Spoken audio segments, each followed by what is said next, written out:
एक दिन बच्चों ने पिकनिक जाने की बात कही। यह सुनते ही अंकिता की रूह कांप गई, क्योंकि उसे एक पुराना किस्सा याद आ गया। ये बात तब की है जब अंकिता 10वीं क्लास में पढ़ रही थी।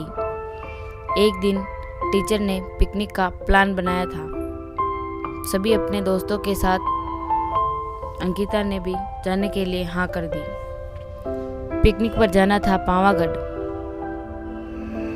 पूरा स्कूल पिकनिक जा रहा था, इसलिए करीब 30 बच्चे को बस में ले जाने के लिए तैयार थी। अंकिता अपने दोस्तों के साथ सबसे पीछे वाली बस में बैठ गई। सभी हंसते मस्ती करते हुए बस से जा रहे थे। तभी कुछ दूर जंगल के पास पहुंचकर उसी बस से तेज आवाज आई। ये वक्त रात के करीब 1:30 बजे का था। ड्राइवर गाड़ी से बाहर निकला तो उसे पता चला कि टायर फट गया।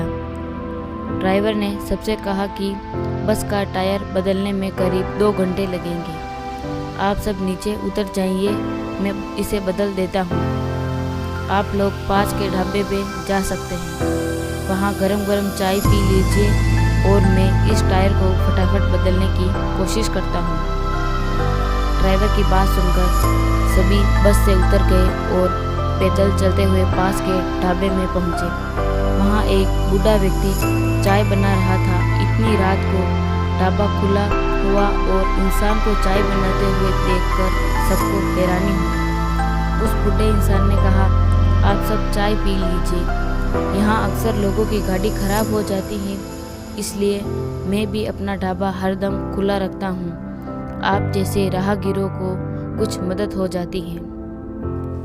उसकी बात सुनकर सबने चाय का ऑर्डर दे दिया। उन्होंने कुछ ही देर में सबके लिए चाय बनाकर मेज पे रख दी। चाय पीते हुए अंकिता की आंखें एकदम ढाबे की छत की तरफ गई। वहां अंकिता ने एक औरत को सफ़ेद रंग की साड़ी में खुले बाल लहराते हुए देखा। कुछ देर बाद वो जोर जोर से हंसने लगी। भले ही हंसने की आवाज़ किसी और को सुनाई नहीं दे रही थी, लेकिन अंकिता ने उसे मुंह खोलकर हंसते हुए देखा था।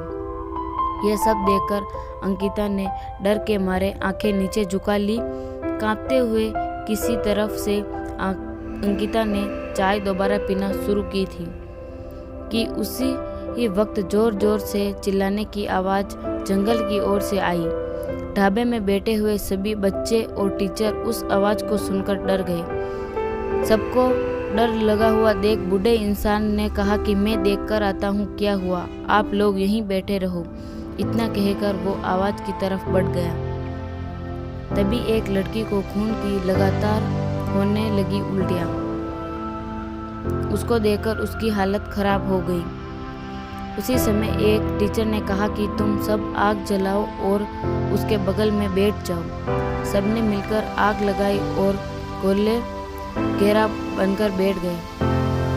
टीचर ने सख्त लहजे में सबसे कह दिया कि अकेले कोई कहीं नहीं जाएगा। वैसे भी सब इतना डरे हुए थे कि अकेले कहीं जाने की हिम्मत ही नहीं हो रही थी। आग के पास बैठे बैठे 3 बज गए। तब कहीं जाकर वो बुढ़ा इंसान जंगल से लौटकर आया। उसने सबकी तरफ देखा और कहा कि उस चीज को सब भूल जाना, नहीं तो जीना मुश्किल हो जाएगा। इतना कहकर वो ढाबे के अंदर चला गया। तभी ड्राइवर भी टायर बदलकर बस लेकर वापस ढाबे पर आ गया। सभी लोग भगवान का नाम लेते हुए उस बस में चढ़ गए। टीचर ने बस में बैठते ही सबको कहा कि कोई एक दूसरे से बात नहीं करेगा, सीधे सब सो जाओ। टीचर की बात मानकर सब चुपचाप बस में सो गए। उसके बाद पिकनिक स्पॉट पर पहुंचते ही और करीब 1 हफ्ते बाद घूम आए। पिकनिक में किसी ने दूसरे बस में बच्चों से उस रात के बारे में कुछ नहीं कहा, क्योंकि टीचर ने मना किया। लेकिन पिकनिक से लौटते ही सबने अपने दोस्तों और दूसरी क्लास वालों को इस भूतिया घटना के बारे में बताया।